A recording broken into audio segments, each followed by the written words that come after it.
sa Chavayan. At isa to sa mga pinagkakakitaan ng mga taga Batanes. Ayan, mga masinsinilang paggawa. Ito, Sila lola. Magkano po? Magkano po to? Walang puto dito. Ano yan? Buho. 60 rin. Kasi ito yung mga ganda yan. Ate ko, yan o. Ito, 60 pesos.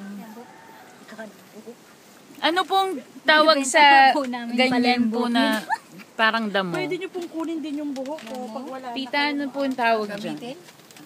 Ano pong tawag dito? Buya-boy.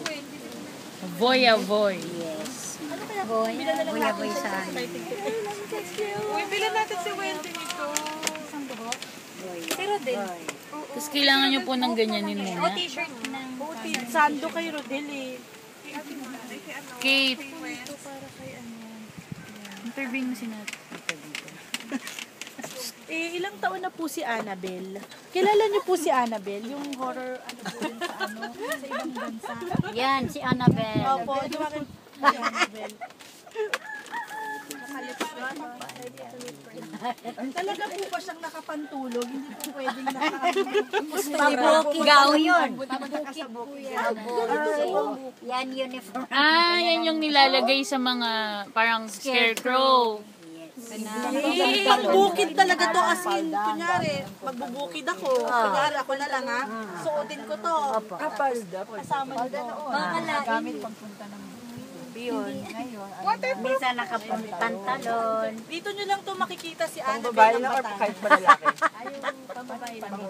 Pababae po. Paano Para ba hindi magkaulan? makatepa. Hindi naman mababasa ka agad yan. Oo, kasi ito daw, hindi daw yan nababasa. Yan, dumadaloy dyan.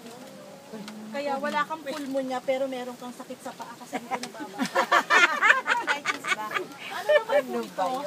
Sabitan po yun. Kahit ano, masakit siya. Huwag pampalo. May puto kung sabitan. Sabitan. Ako po isasabit. Kaya kanya. Kaya Ganda. Ano, gawa po sa anong kahoy yung ano? Sabitan na. Ito ano? Iba yun? Matiba. Matiba. Sabitan ng kwan yan, brat, sombrero. Eh baka wala naman. Pwede yung pante kung gusto niyo. Panty. Para madaling matayo. Hindi pa ganun yung luka, di siguro. Opo. Ilan kayo?